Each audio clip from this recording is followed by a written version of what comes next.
We are live. Bear with me 1 second. Going to share. I'm excited about today's podcast. If you guys have any questions, make sure you guys text in the comments. Share. Tag.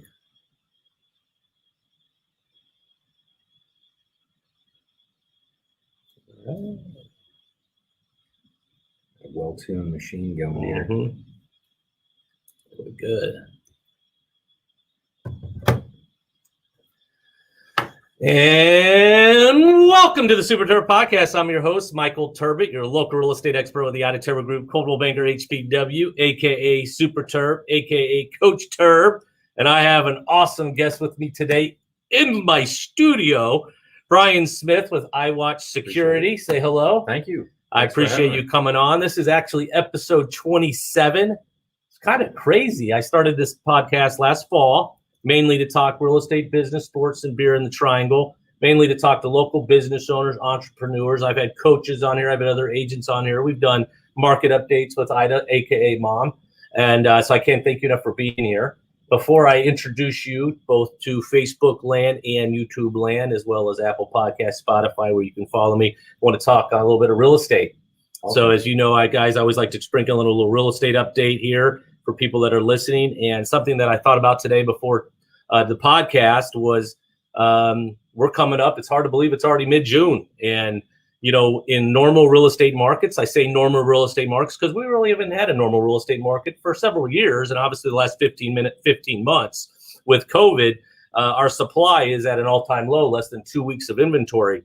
But normally, as we're preparing homes to go for sale, just listed, coming soon, we're preparing our sellers actually to list strategically in and around 4th of July weekend. It's actually 4th of July this year lands on a Sunday, I believe. So you're going to have some people traveling the weekend before and taking the whole week off, or they're going to take the week off prior and then come back the Monday after 4th of July. A lot of people I'm talking to are going to leave that Friday and just spend the whole week.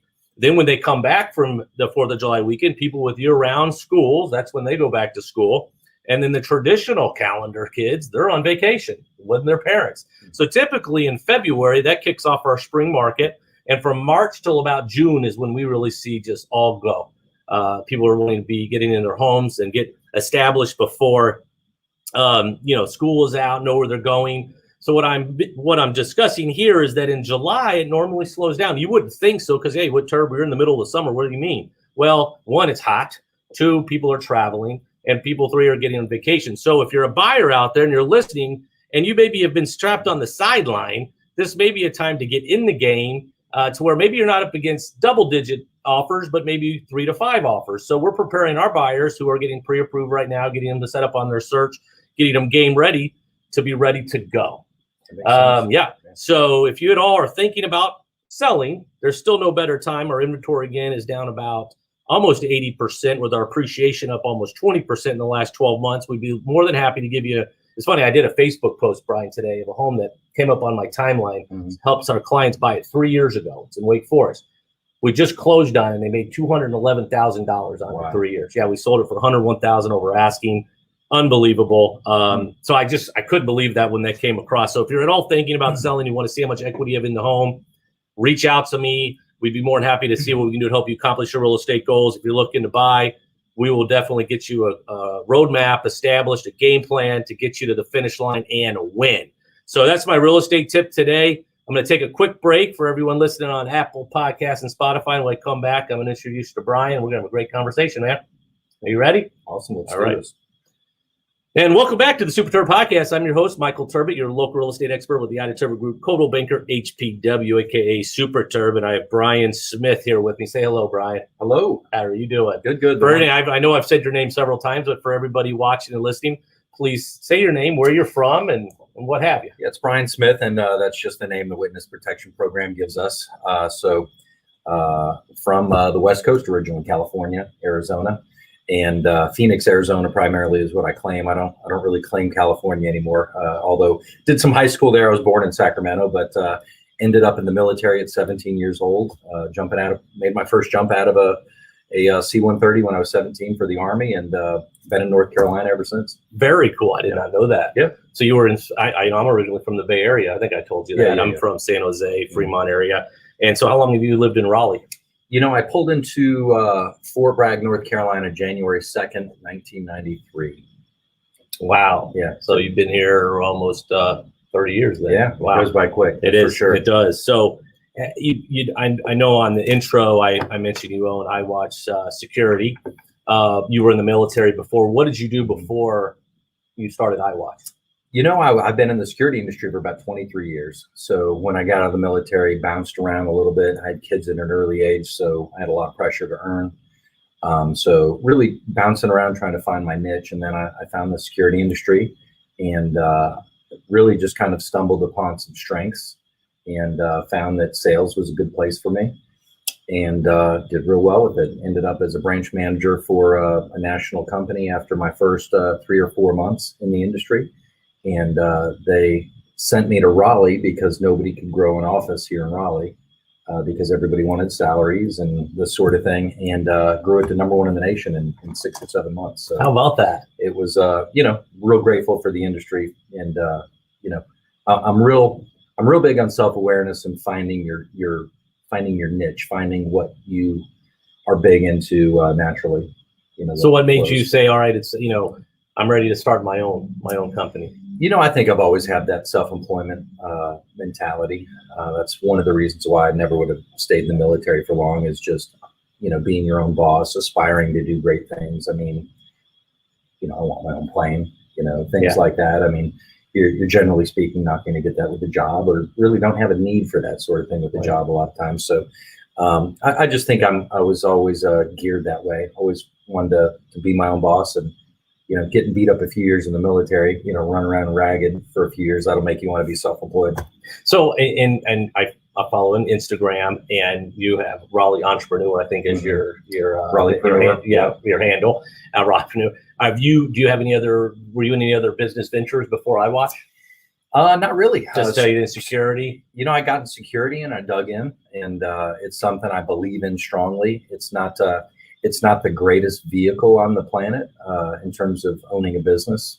But I'm real grateful for what I've been able to accomplish. And, when you get the phone calls that the house didn't burn down, or the son was dragged out of the house by the fire department because the smoke detector called the fire department, those are real calls.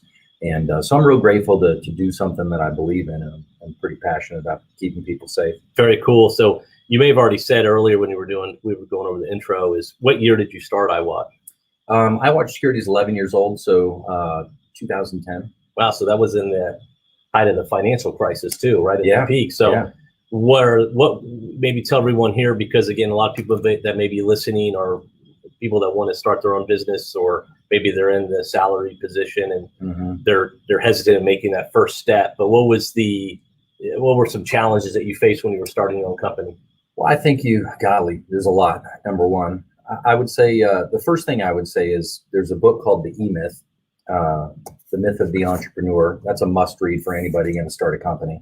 It talks about systems and processes and why franchises are successful, and why a lot of small business owners start off to own a business, and then the business ends up owning them, which is a really bad thing, because when you have your business owning you can't quit. No, and when you've got a job that you're not happy with, at least you can quit and go somewhere else.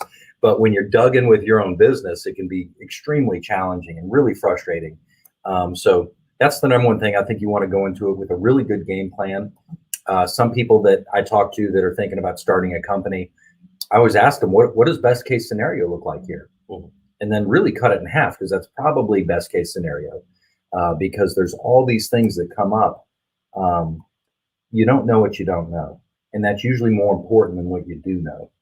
And so, get around business owners, get educated, and be prepared for the unexpected, because it's coming. So with security, that's over my head. So if I have it in my house, alarm goes off, where does that security alarm go to alert police, firemen? Sure. Does that go to your office, or does it go to the central command area? That's a great question. So security companies have monitoring stations, and they're UL listed. There's all types of certifications. For example, CEO Security Industry Association has standards and all these different things that apply to a central station. So you've got a sea of people sitting behind computers waiting for an alarm to go off, kind of like a 911 dispatch center, essentially. And you're not asking, but I'm going to say it anyway. Yeah. About 95% of the security companies don't use their own central station. And the companies that do use their own central station, it's in their best interest. It has nothing to do with the consumer. If you're I'll just say ABC Security, and you've got 2 million clients, and it costs you $2 million a year to run your central station, well, that's $1 a year per client that your cost is. I pay a lot more than that than a small business owner. So at the end of the day, it's all the central stations. If you scour the internet for complaints, nobody's complaining about monitoring. And the people that really do complain about monitoring, the small amounts that you do find, it's usually those big name companies with their own central station. Gotcha. Last thing I'll say on that, even a company that has its own central station, they're still subcontracting the back-end technology, which is alarm.com for us. They're the best, not the cheapest, but the best. And then they're subcontracting the cellular communication. So it's AT&T or Verizon, T-Mobile, or whoever. So we've got, a company that's beating their chest about having your own central station. Well, they're subcontracting 66% of, the process. Right. So right. It sounds good. Now with you, now I'm sure obviously you provide different packages or what have you. Most all of your equipment now wireless. I mean, what do you? We do both. So we've got hardwire stuff. We've got it. Let me back up. A lot of consumers, when they say wireless, they're thinking about using a home phone or cellular. Yes. When I think wireless, I'm thinking of the devices on the system. So I want to make sure that term's clear. So you're exactly right. I'm thinking old school alarm system that plug in the wall. And then you have others now that you can stick up on the wall. Most people don't maintain a home phone anymore. A lot of the people that do maintain a home phone, it's a digital phone, and you don't want to use that for your alarm system. Vonage and that type of stuff. There's a whole bunch of problems, which for time's sake, I won't go into today, but it's just not as reliable. And what a lot of people have probably found out over the last year is that when you work from home, internet goes out occasionally, which a lot of times if it's an internet phone, your phone's out. If your system is reliant upon the internet or your phone to communicate, it's extremely vulnerable and quite honestly, really easy to hack. So, there's systems out there that you can do it yourself. I'll say systems, that's a generous term from my point of view, but, systems that rely upon the internet and things like that, they're just not reliable and they're really easily defeated, most of them. Does Iwatch, is that you do nationwide? And we're North Carolina. Just company. North Carolina. Yeah, we're headquartered in Raleigh. All of our clients are in North Carolina. Although we've had some clients in the past that we've worked with other companies to facilitate, like Leonard Building and Truck Accessories. They've got locations all over different states and things like that. So, but North Carolina Department of Revenue is a client of ours. We do their stuff. Governor Cooper's house, we do his personal house. Jordan Stahl's our Hurricanes player. Jordan Stahl. Yeah, he's great, wonderful family. So we've got a lot of great clients, commercial and residential. I was going to ask you with had a question and it just slipped my mind, so I'm going to go to the next one here. With Iwatch, what would you say separates you from your competition? Just like in real estate, sure, they can call a lot of people to buy or sell. What would Iwatch say that separates you from your competition? I would say there's a lot of stuff, but if I'm going to hit a few things, it would be the educational piece. So that's cool. Yeah, it really is. Tell more about that. Yeah. So for example, a lot of our big name competitors, I like to say big name competitors. I don't want to get sued, but a lot of companies have fine print in the contract. So you sign up for a 5-year contract for the free equipment. We don't ever tell anybody that something's free. It's included. You're essentially monetizing the account. But they reserve the right to increase the monitoring rate. So let's say you signed up for a 5-year contract. They can raise your rates within that 5-year contract. Big name company A, for example, in their contract says at any time after the first year. They don't even limit themselves. Whereas big name company B, we compete against 2 companies on every deal we do. So those are the 2 companies I'm talking about right now. The other company is they limit themselves to 10% each year of the contract. So if you sign up for a 5-year contract at $49.99 because you want the special with the free doorbell camera or something, they can have you at $75 a month within your 5-year contract. Right. Of course, most people don't read the legalese in there. And then a lot of companies retain ownership of the equipment. They get the initial cost and they go from there. I know what I was going to ask you, because you and I are we're cut from the same cloth, marketing, branding. How do you market your company? Where do you see the most eyeballs? Where do you get the most clients? Is it referral based? I'm sure it's a combination of things. One of the things about our industry that makes it so tough, number one, there's a lot of investment, but number two, there's 800 licensed security companies in the state of North Carolina. And then you got all this do-it-yourself, which is basically just selling equipment into the state from other places. What was the question? Just where do you market? Okay. Yeah. Originally I started off with what I call hand-to-hand combat. You're networking, you're getting to know people. A lot of businesses come, believe it or not, from poker, as I think you actually do believe. Yeah. So, just you play cards? Passions like that. Oh yeah. I see you're going to Vegas soon. Oh yeah. When are you going? For the Conor McGregor fight. Oh God. Yeah. Yeah. So that's going to be awesome. Yeah. Where are you staying? It's on the bucket list, Caesars. Yeah. We got a group of people going to that. Oh, that's a bucket list of mine too, is a heavyweight prize fight. Okay. But that McGregor will be a fun. It's one of those things. I don't know how much longer he's going to fight for. So, well, I wonder if he doesn't win Saturday, he may have to make some decisions. Well, he just sold, not to get too far off base, but he just sold for that 50 million. Yeah, he's doing okay. Proper 12. Then what did he get for Mayweather? I mean, he doesn't even have that was to fight. 100. Yeah, he's doing pretty good. So I didn't mean to get off track, but I love Vegas. We're hopefully going in December. Me and some buddies. We do a football weekend. Awesome. So I'm looking forward to getting back there. Definitely doing the World Series of Poker there. Do you play this year? Oh yeah. Do you do the main event? I've never done the main event. Probably won't do that this year. 10's a little too much for me. I might try to satellite it. I don't know if you get some backers or something. Do you play online? No, I haven't played in a long time. Play on ACR. Okay. All right. So we'll get back to security here. Marketing. So, we're actually, if you Google security system Raleigh, North Carolina, we're going to come up one of the top companies organically. We've been getting great 5-star reviews. Like I think I said, we're the highest rated security company. If you look at all the review sites, Yelp, Google, Facebook, that sort of thing, we're number one. And we spent. Now, how do you do that? Why? I know. It's a 5-star is easier said than done. Oh, definitely. And I know I'm cutting you off a little bit, but that's how we roll. How many employees do you have?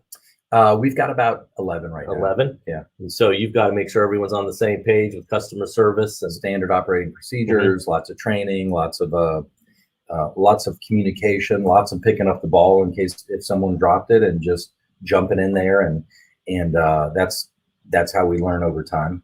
With the small business owner situation, I mean, you've just got to be able to wear all the hats at all the times, 7 days a week.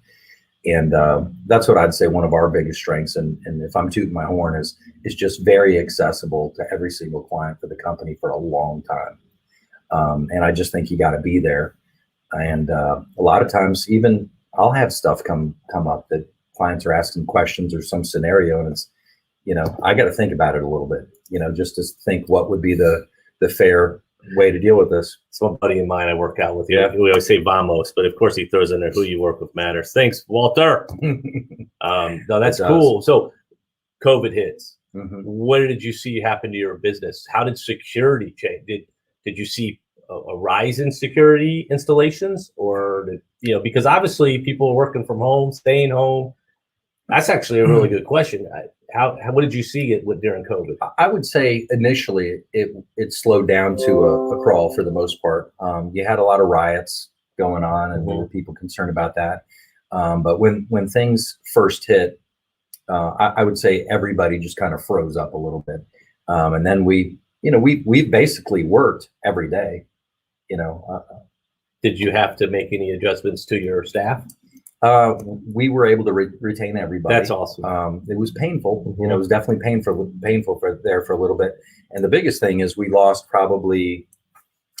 double-digit commercial clients that their businesses, essentially got shut down by the government. I didn't hold any of those people to their contracts or anything like that. Just kind of empathizing with them and hey, we'll just come get our stuff back and just kind of make the best of it. We use that for used parts or something like that. We don't install used equipment, unlike some of our competition. And people will remember that though too. as far as hopefully you word hope of they mouth. do. It's a matter of adjusting, and obviously we were hit with something that we'd never seen before. Sure. So that's interesting. Where do you see iWatch in 5 years? I see us being a powerhouse for the local area. I see. You just keep staying in North Carolina, or would you ever expand, or is it more complex to expand? I would never want to expand out of the state unless I could do it at a really high level. The challenging thing with our industry is it takes so much capital. I think I'd be much further along in a handful of other industries. Because when I come out to your house and let's say we're doing a ADT CPI type deal, right? And it's 99 down, certain amount of dollars per month. Well, a security company, we've got to make a large investment in that account. And when we're doing 50, 60, 70 new accounts a month, if we're investing $1,000 at Michael Terbet's house, and then we got 68 other more customers, that's $68,000 I need this month. And I'm not breaking even for years. Mm-hmm. So it's a really challenging industry. So if I'm going to grow the industry, grow our footprint, I've just got to do it in a way that's real thoughtful. I want to do it in a way that we can really support our clients. We've got clients like restaurants in Wilmington, Golden Corrals, and things like that. But it's if they have a service call, my tech's out of the field the whole day for one service call. It's not efficient. It's just it makes it tougher for us to get there quickly. Which a lot of big companies don't care about that, but I want to be able to take care of our customers quickly, especially when you got an alarm system that's going crazy.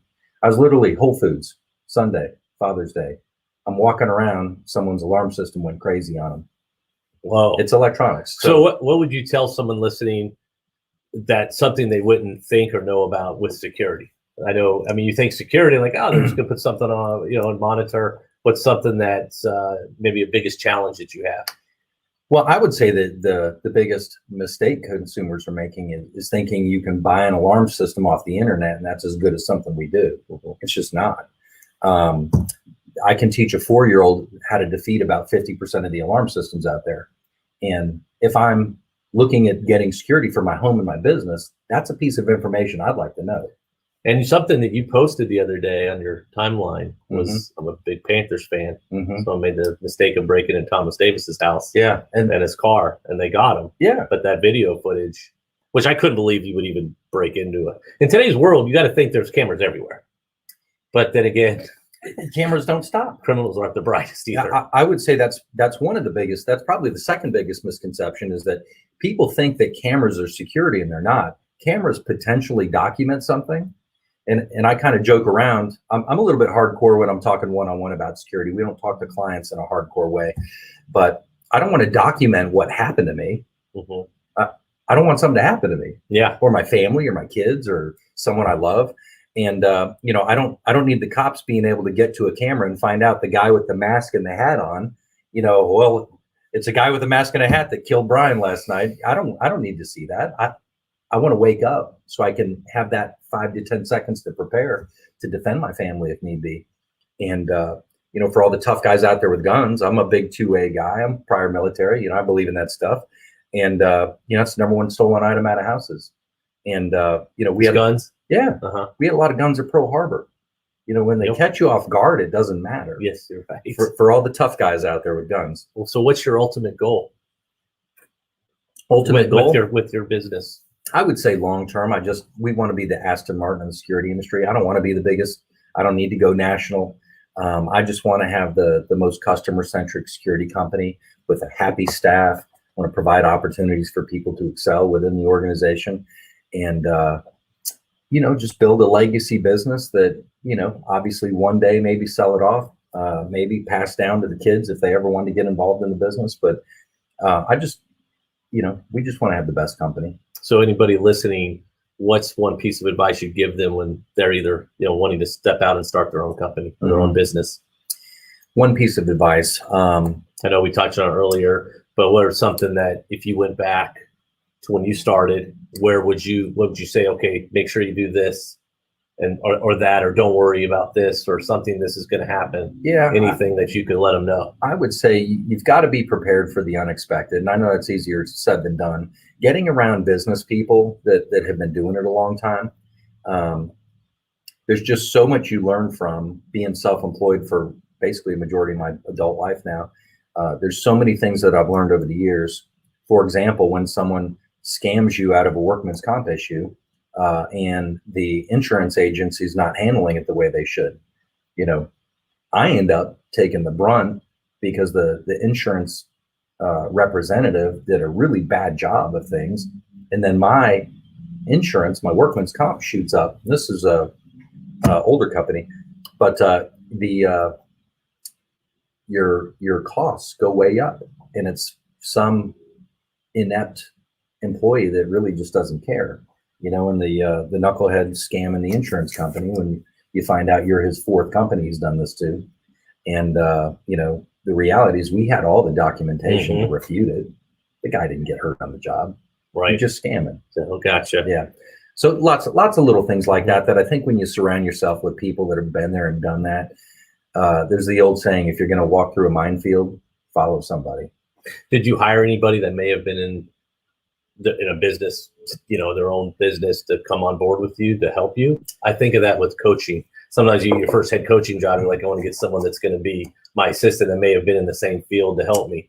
My number one guy, Tom Adams, he was VP of sales for CertaPro Painters. And he's been a great asset to the company. So someone with a lot of experience, someone that's very disciplined and motivated. He's never owned his own security or never owned his own company, but he's capable of it. So having those good people working with you is crucial. And I always say our number one customer is the employee. Yep. So what's the coolest experience you've had in Iwatch that, or a story that someone may not know about? Last Christmas, this is one of the first things that comes to mind when we say coolest. Could be the weirdest, craziest. We get a lot of those. You may have a couple. You have multiple stories. We get a lot of those. I'll go with this one. So I was talking with Tom last year, and we do things for the company. And again, we're not a big company, but we spent $650 randomly for employees for Mother's Day, for moms, for women in the company, for wives. All right. Ruth Chris gift cards, things like that. But last year for our Christmas party at Sullivan's, I love Sullivan's, by the way. We had a little banquet room in there, and I was talking to Tom, and I said, Tom's a huge Jets and Mets fan. He's from New York originally. And I told him, I said, hey, we're doing this dinner. We're probably going to drop about $3,000. I got bottles of wine and gift cards and massages, like for the wives, things like that. And I said, I just don't really think there's much to do for you and I this year. We did some Christmas bonuses, things like that. And he's like, cool, no problem, this and that. Well, anyway, what we actually did was, and Julie helped me get this out of Carrie, but we got a helmet for Tom. It was in a box, and it was a helmet that was signed by almost everybody from the 1969 Jets team. Joe Namath, Maynard, all of those guys. And so the team that won the Super Bowl for the Jets, it was an autographed helmet, and he still has that. Super Bowl III. So I almost balled up, That's while it was awesome. happening. So that was one of the cool things that jumps out is a lot of times it's not what you get from your company, it's what you're able to give from your company and your hard work. But a security story. Security story. You didn't catch Santa in the chimney or anything. No. I'll say this now. This house is on the market, so I don't know if I'm saying anything wrong here. But I've got a realtor friend. We'll just say that who is listing one of our clients, and it just so happens that it's the same person. And this client called me probably 5 years ago, right in that range.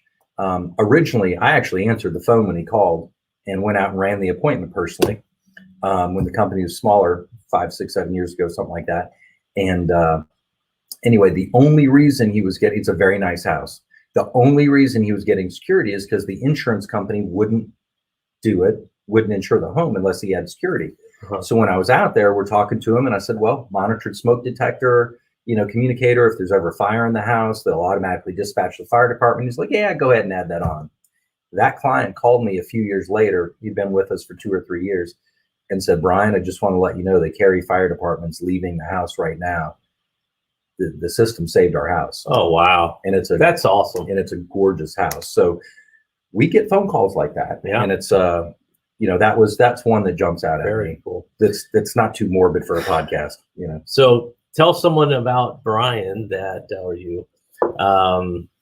We've already touched on poker. What are some other passions you have outside of work? Something people may not know about you. I love the UFC. I'm just I had kids at a really young age, so I'm 46. I've got my middle son is having a child here in September, so that's really exciting. Those are some things that there's only a handful of people that know that, so that's definitely something that's out of the box. I hope his mom's not listening right now. I don't think he's told her yet, but any case, like wine. That's something. I love wine, and I'm just kind of at the point where I'm really looking forward to doing some traveling this year. Where are you going to go? Mixing that in. I'm going to go a lot of places, depending upon restrictions and things like that. But obviously, Vegas coming up. And, let me know how that is, because my wife and I leave for Jamaica next month, actually a month from tomorrow. So I've got a countdown and everything. Awesome. I'm ready to get out of town, and I think you're going to see a lot of people traveling this summer. There you go. A couple more questions before we finish here. But I always like to ask every one of my guests this. We touched on this briefly on your podcast, but I love all the answers I get. If and when the podcast, the Super Terb Podcast is over, I'm thinking of putting a little book together with everybody's answers. I think it's really cool. But what is the best advice that you've ever received, and by who? Best advice I've ever received by who? I will say one of the first things that come to mind is I can show you your priorities with your calendar and your wallet. Show me your wallet and your calendar. I'll show you your priorities. And I think it's a good litmus test to, when you look at those two things and you say, well, this is my priority and this is my priority, then you look at your calendar and your wallet and you say, is it really my priority? And so it's kind of something you can gauge yourself. Am I living up to my best ideal? Am I prioritizing the priorities? And so that was a real powerful statement. I like that. Yeah. That's very cool. Yeah. That is very cool. Well, Brian, man, I can't thank you enough for coming on the podcast. Excited to be here. Learn a little more about you, and obviously Iwatch Security. For anybody listening right now, and obviously I'm going to tag you and post you on all social, let everyone know how to get in touch with you, whether, the consultation on security or what have you. That'd be great. We love that. Yeah. Awesome. No, go ahead and tell them how to reach you. Oh, okay. Well, I'll tag you too. Yeah. Iwatch Security. If you just Google security system Raleigh, North Carolina, we're probably going to come up #1 organically, hopefully. If not, I'll look kind of knuckleheaded. But we're local. iwatchsecurity.com, 919-957-9818. And other than that, we're just no pressure. We don't even bring paperwork with us. There's a lot of high pressure in this industry. It's like me. You and I are cut. We do things the same way. Very similar. It's all about the relationship, I imagine, with you. It totally is. And it's about, to us, it's trust. We'll talk you out of buying stuff if we can find a better way of accomplishing what you're trying to. You may not need cameras. Very cool. You might just need to understand how this other device works. Awesome. Well, thank you. Do you want to stay on for my last segment? Sure. I'm talking about my local beer of the week. Let's do it. All right, man. Everybody, we're going to take a quick break. We're going to come back from the last segment of local beer of the week. Stay tuned. And welcome back to the Super Terb Podcast. I'm your host, Michael Terbet, your local real estate expert of the Terbet Group, Coldwell Banker, HPW, a.k.a. Super Terb, a.k.a. Coach Terb. And I saw Brian Smith there with Iwatch Security. Thanks for sticking around. I always like to cover a local beer of the week. And in this case, I'm not talking about necessarily a local beer, but almost a local tap room / brewery, micro brew area. And I don't know if you've been to this location, but have you been to the Hop Yard? Not yet. Okay, the Hop Yard. It's near Falls River, Okay. Durant Road, Falls River.